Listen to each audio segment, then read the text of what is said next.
Welcome to the very first episode of Just Stable Enough. Thank you so much to everyone who's joining me here today. I never thought 12 months ago that I would be starting a podcast about, everything really, from off-the-track thoroughbreds, life with horses as an adult amateur, rural lifestyle. But given, I suppose, the growth of my TikTok, the fact that I'm just getting so many more messages, DMs, all that, asking for more information about a lot of the stuff that I'm talking about with Sapien, my off-the-track thoroughbred, the topics that I'm talking about as well, I thought, you know what, let's do this. Let's go crazy. For those of you who don't know me, I'm Kylie Heffernan. I'm an adult amateur dressage rider. I've got an off-the-track thoroughbred called FOMO Sapien, or Sapien for short. That beat, at novice level dressage at the moment. Very modestly, mind you, as well. Certainly not winning every ribbon that there is to be won. I moved back to the country about 4 or 5 years ago now, living in Sydney prior to that. And I did grow up on a farm. I grew up on about 2,500 acres down near Goulburn. It was like a merino sheep farm. So I suppose it's been really interesting to come back to rural life, horses and all that comes with that. And yeah, I've just been sharing a lot of my experiences on my TikTok for the past 12 months. And it's been great to meet so many people, equine community from different rural communities, and really just kind of, get a hold on what this life of mine is going to be like, for the foreseeable future and for the rest of my life. I do really enjoy living rurally. Anyway, it's a stupidly drizzly day today. I'm so happy for the rain because it has been absolutely so dry in the Hunter Valley up until basically the past 2 weeks. Like, we thought we were going into a massive drought, but hopefully this wet weather continues. But I have been doing a series on my TikTok in regards to building Topline for my off-the-track thoroughbred. And given that I can't really film any content today, I thought, you know what a perfect day to kind of sit down and have a bit of a chat about what I have been doing with Sapien to build his Topline. I've been getting a heap of DMs about this, and the responses I've been giving to people are like essays. I thought maybe doing a podcast was a better idea, just so people can listen to it when they're driving. Reading a big hunk of text like that is probably a little bit intimidating. And it's just really hard, I suppose, to communicate the whole picture of what I've been doing and why I've been doing it this way in a very, very short form video format, which is kind of what I do on TikTok. So I thought, let's do a bit of a longer deep dive, if you will. Sorry to get all corporate on you. What I've been doing, and hopefully shed a little bit of light on this. To be really clear, I am an adult amateur rider. I am not a body worker. I am not a accredited coach. I am not an off-the-track, official off-the-track retrainer. I am not a chiropractor. I am not any of these things. Have been utilizing a lot of these kind of components with our journey to try and get us on track. So I just want to kind of take you through that, so that you guys can get a little bit of direction if you're struggling with getting getting Topline on your off-the-track thoroughbred, and maybe some reasons as to why it's not working what you're doing right now as well. Because I've done all the wrong things, I feel, as well. So I've probably been competitively riding in dressage now for about 2 years. We started off as very green combination, doing prep, training days, all that kind of stuff. And I was down at Dungog Dressage Club, who has a huge off-the-track community down there. And it was such a wonderful place to get started because I was so scared. I do work in a marketing equestrian role, so I've had like a bit of a leg up there in terms of contacts with the right people to speak to. But before that, I didn't really know Arthur from Martha because I just moved to the Hunter Valley. My friend had given me this off-the-track thoroughbred as a project horse. It was honestly like probably a massive recipe for disaster. And I just didn't really know what I was doing. And I feel like so many people get stuck in this position where they just don't even know like where to start, especially when it comes to training, and especially retraining an off-the-track thoroughbred, and also putting condition on them and putting Topline on them. So Topline has always been something that I have struggled with Sapien. Like, he's never been, I suppose, poor in condition, but I've never been able to really put that really nice, juicy Topline on him. And it's been an eternal frustration. And I felt like I was throwing quite a bit at it probably 12 months ago.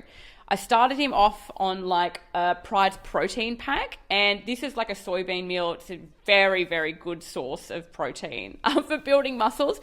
And it actually did work really, really well.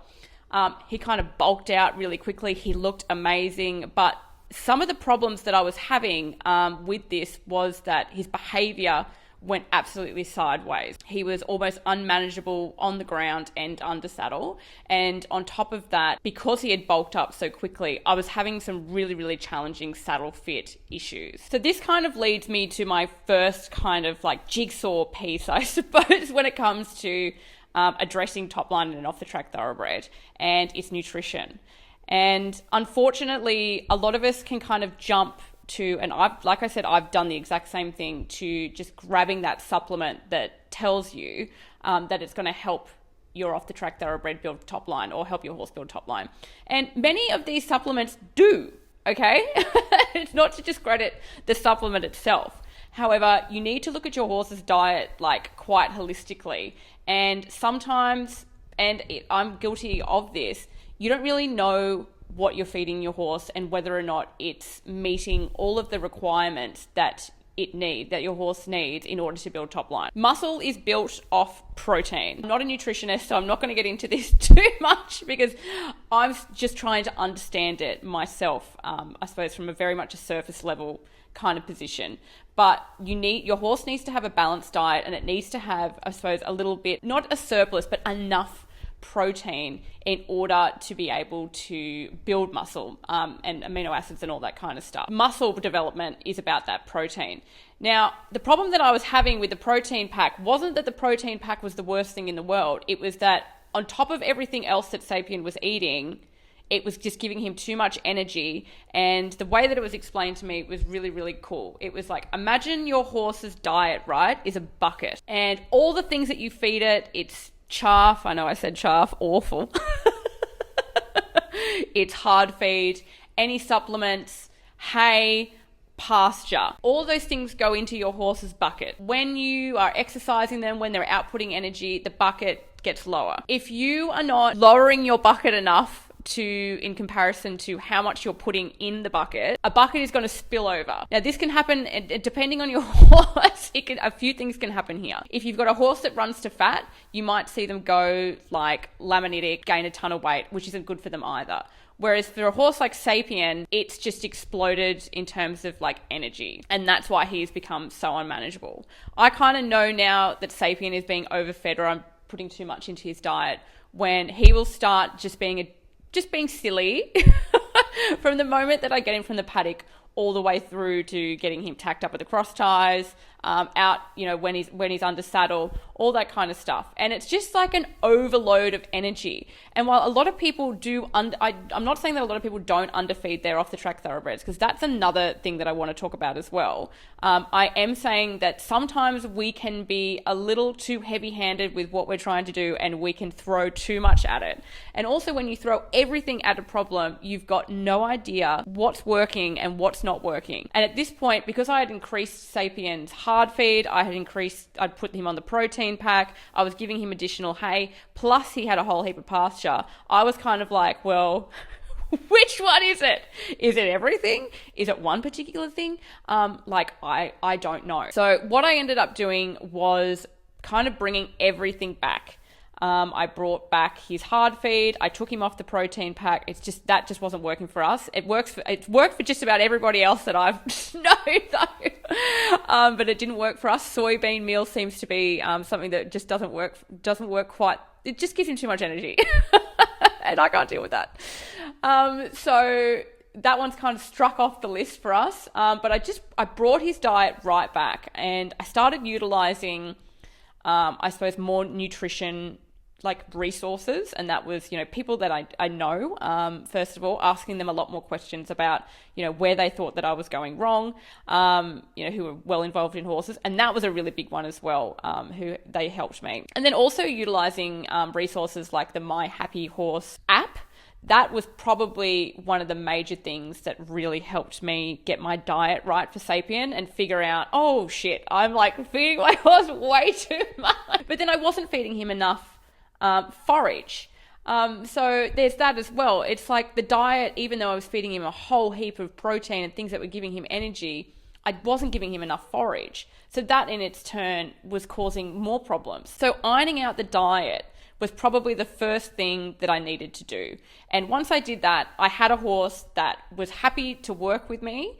wasn't being overfed, had a really happy fiberful gut, and it was like a clean slate. And I think that's what we really needed to start. Speaking in hindsight, I would have liked to have spoken to an equine nutritionist at the start of my journey with Sapien, and I think that would have saved me an absolute ton of money long term, and would have saved me multiple falls, issues that I had with Sapien that I thought were behavioural but were just due to the fact that he was just absolutely cooking with gas in there. He's a very sensitive horse like that. I did speak to an equine nutritionist when I started working for, I work in marketing, like I said, for an equestrian wholesaler, and we've taken on a brand recently. With that came someone who was very knowledgeable about equine nutrition, and she definitely helped me design a much better diet for Sapien, or just at least start thinking about it a little bit more as part of the puzzle piece for his overall health and his top line on top of that.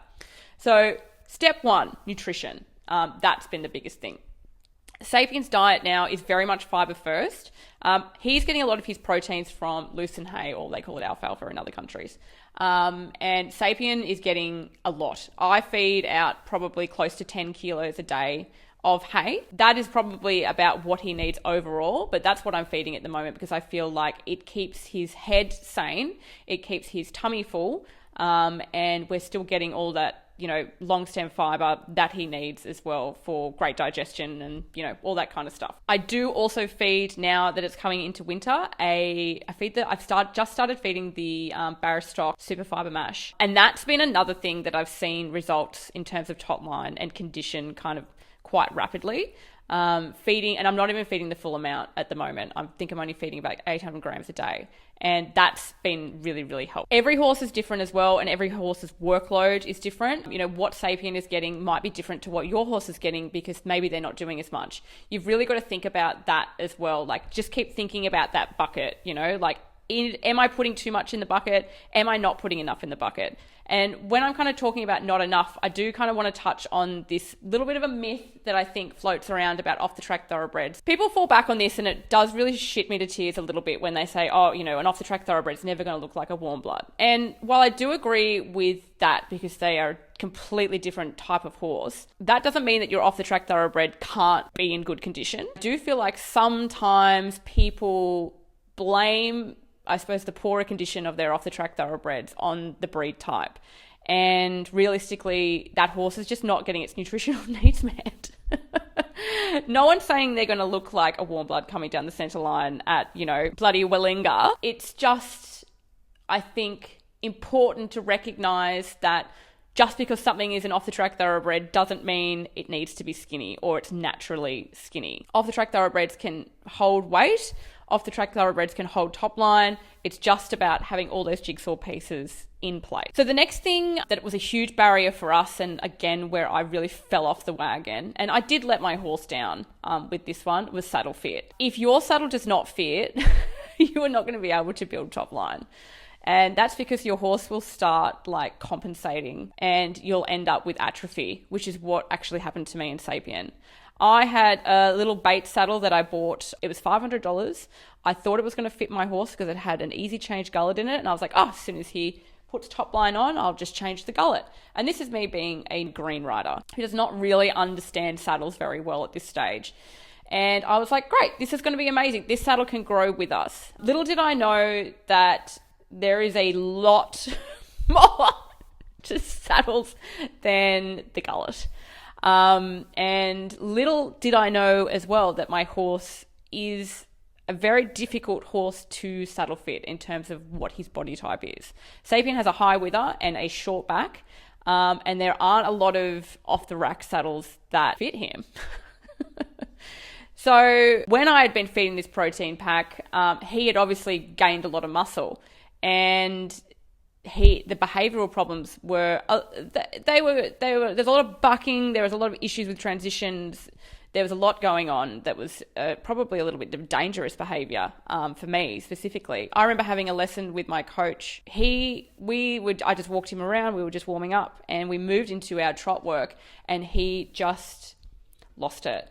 He just started bucking, and I just lost my seat immediately. Like, I can't ride that, and I'm in the dirt, and I look over, and he is still bucking. He's still bucking. The guy's still going. Like, he is that uncomfortable in that saddle, and he has been probably screaming this at me for many, many months. And I just thought changing the gullet was going to work, and it wasn't. It was not going to work. And that was a very tough pill to swallow for me, that I had done that. And it still upsets me to this day, that I didn't educate myself sooner on this issue, because saddle fit is so important to the welfare of your horse. And if your saddle does not fit, you should not be riding your horse, because you are only causing it damage. And again, that is something that I have had to learn. Basically, what had happened was the tree in this saddle did not fit the shape of my horse's back. So I could put any gullet in it and it was just still not going to work. The gullet could be wide enough, but the rest of it, the panels, which is like, kind of the puffy bits underneath your saddle where the flocking is, or in this case, they were care panels, were just not ever going to fit my horse right. Now, this isn't to discredit Bates or this saddle. There's nothing wrong with this bloody saddle, okay? It's just not the right saddle for my horse. At this point, I had to get a saddle fitter out, and I got a very, very good saddle fitter, and I also did a bit of investigating prior to this, because this kind of brings up the whole conversation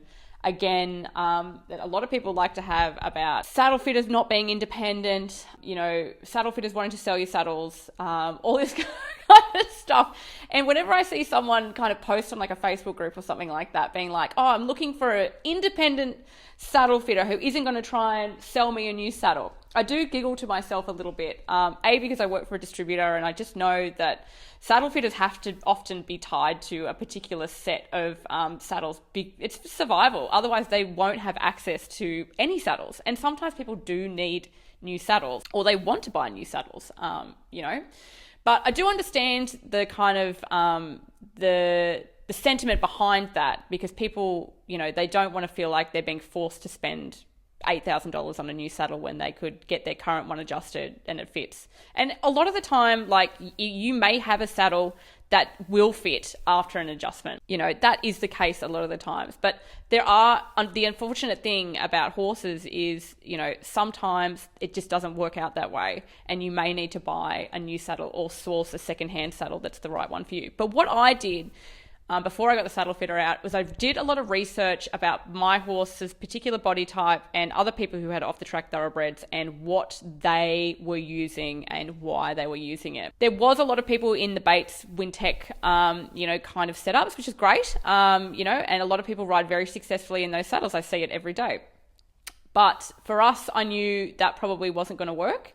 And then there were some other suggestions as well. Obviously, I ride dressage, so I was looking specifically for a dressage saddle. I ended up going with Performance Saddle Fits, and I tried the Air Plus and the Connect, and I had just never felt anything like it in my life. Like, I'm someone who's been sitting in a $500 saddle, and like when I grew up in a Bates saddle as well. I was a Bates girly through and through. I still kind of am a little bit of a Bates girly, to be honest with you. I love a good Bates. Yeah, but it was just like nothing I had ever sat in my entire life. I couldn't believe that a saddle could feel like this under my ass. And I couldn't believe that my horse could go a certain way as well. This was also my first time in a monoflap, so that was super exciting. Sapien was like, what the hell is this? So that took a little bit of adjusting to get used to as well. I rode in a couple of different ones. I rode in the Loxley, which I really liked as well. But yeah, I was just kind of sold on that Plus Connect. A lot of people ride in them now as well. And shout out to all my Plus girlies out there. This saddle was very expensive though. I do not like that I had to pay that much money for that saddle. But it meant that I was going to be able to continue riding my horse. And it also meant that this saddle could grow with me and Sapien, because it's highly adjustable. There were things that needed to happen with the saddle as well to help with the top line. Like, he needed a drop stitch. Like, the panels couldn't start where they usually start. They needed to start in a different spot because of his high wither. And I needed, certain other things with the saddle that I cannot describe to you because I can't remember.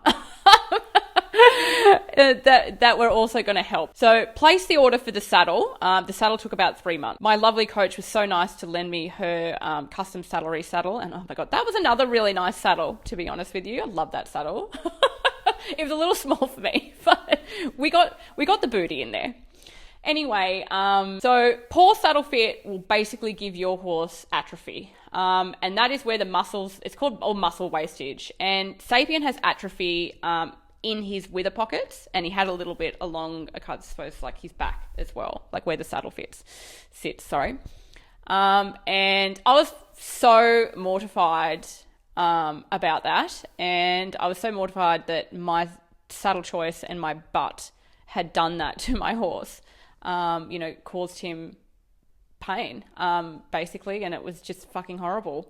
But rather than beat myself up about it until the end of time, which I probably will do anyway, I was like, right, this is why we're going to make this investment in this more expensive thing, that's going to be better for him moving forward. So saddle fit is definitely something that you need to look at. If it's just getting the saddle fitter out to look at your current setup and go, yes, this is working, or no, it's not working. But they may tell you what you don't want to hear. I think it's easy to go, oh, well, you're just trying to sell me a saddle. Whereas, that saddle fitter probably is genuinely trying to tell you that you have a problem with your current saddle. That's probably an unpopular opinion. And there are lots of different saddles out there that are going to work for lots of different types of horses as well. So my suggestion is find the type of saddle that you think will work. See what saddle fitters in your area are affiliated with that brand, and then go with that saddle fitter. If you're currently riding in a bait, go speak to the Horseland saddle fitter. They fit baits all day, every day. They'll adjust your saddle if you need to. They'll give you the right advice. That's kind of the point that I'm trying to make. The next thing that we had problems with was kind of like body soreness, and just the fact that even with the new saddle, I was still really struggling. I came and had a secondary saddle fit after I'd got the new saddle, and he had actually lost condition, and I was like, did I buy the wrong fucking saddle? That's a very expensive error. And reselling almost new saddles is just, it's hard yakka. Anyway, so I freaked out when this news has been said to me, like, he's lost a bit of condition and it's not working out. I'm like, okay, well, I feel like nutritionally, like, everything is working. What's going on here? And we don't know whether he had a slip. We don't know whether he's a very itchy horse at the moment over the summer. I've seen that horse pretzel himself in some very, very strange positions to try and scratch himself. I don't know whether he's done something doing that. But basically he was just completely out of whack. So we were doing all the right stuff under saddle, trying to get that top line working correctly, because that's part of it as well, is, progressive loading of the muscles. Because if you don't progressively load the muscles, then they don't grow. They don't use the protein that you've put in with the nutrition, and they don't grow into the space that you provided with the new saddle. If you get what I mean. And I was kind of shitting my pants a little bit over that. But I engaged a chiropractor to come out and have a look at Sapien. And we did like an AI lameness assessment and some really, really cool stuff. I got Move Unleashed to come out and do that. Oh my God, absolutely fabulous session, and a place where I could ask a lot of questions as well about horse biomechanics and really try and nut out why the top line wasn't building at that point as well. And basically how it was explained to me was that when you have a horse that has atrophy, and there's a school of thought on this, I don't know, this is kind of how she explained it to me, right? She said the school of thought is that once a horse has developed muscle wastage, that the muscles somewhat become frozen, and you need to wake them up. And just kind of like doing your kind of under saddle, like progressive loading stuff may not be specific enough to wake up those muscles. So she prescribed me she did an adjustment on Sapien. There was an agreement that there was some kind of something going on where he'd kind of let himself because the wastage was it was worse on one side, right? He'd corkscrewed himself somehow, but we've given him a realignment. Well, we haven't, she has. I won't be realigning any horses. Nor should anyone unless you are a registered trained chiropractor. And chiropractor, everyone thinks chiropractor is like, I crack backs, okay? That is not what a chiropractor is. For what my understanding of a chiropractor is very different now to what it was 6 months ago. And what I feel like it is now is more of like a person who kind of removes blockages from like the nervous system, so that your horse can function biomechanically like a little bit better. That's my understanding of it. I don't know if that's correct or not, but that's how I feel about it at this point in time. Could change though, I don't know. Anyway, what she said to me was that the muscles need to be woken up, basically. So she prescribed to me a series of exercises that I was to do over like an 8-week period alongside our written work to try and wake these top line muscles up. And the exercises seemed like suspiciously easy, right? She was like, you know, back him up against a fence line 20 paces on both reins. Make sure that he goes straight. Make sure that he goes straight. You know, get him turning on a small circle, but passing that hind leg, that outside hind leg, in front of the other one. Go around 3 times. Do it on each rein. Walk poles, not trot poles. Walk poles. I was like, okay. Then there were kind of some pelvic lifts, which have been quite difficult to learn, but I think I'm on top of it now, to get him to kind of engage his back up.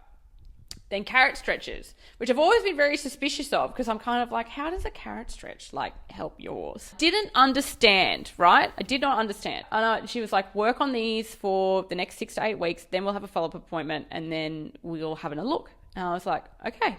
And I was a little dubious. I won't lie to you. I was like, I've tried so many things. Is this going to be the thing that helps? Like, I just don't know. So I'm diligently doing my top line exercises. I was asked to do them 3 times a week, which I've been trying to do. And she said, don't do them more than 3 times a week. You'll get really grumpy. It's like, I don't know. I don't think he's going to care that much. But you know what? The horse hates the top line exercises, and he finds them incredibly challenging. So that's kind of when it starts to switch on to me that this is a thing. Okay. This is a thing. When I'm asking him to back up, for instance, he's like kind of shuffling. And I'm like, you can't shuffle, mate. Like, you've got to put your feet back. And then I realized that he's shuffling back because he's really struggling to move his legs back like that, because he's tight in these areas. So we've had to really work on that. And you can't push too hard with these exercises either, because you don't want them to hurt themselves. And you wouldn't think that just backing your horse up 20 paces is going to hurt them. But I reckon you probably bloody could. Anyway, so we've been working on that. But like, again, like the poles exercises, like walk poles, I've put them a little closer together so that like he's doing 1 set per kind of stride. And again, he'll go around, do the walk poles, and then just get really like put up a bit of a protest about it. I'm kind of like, why is this so hard? And it's so hard because his top line is asleep.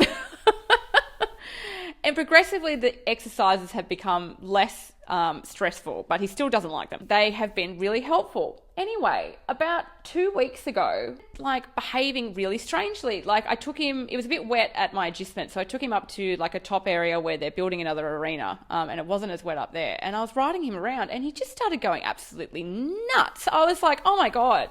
I haven't felt this way on you in so long. I was terrified. I was like, oh my God, what the hell is going on?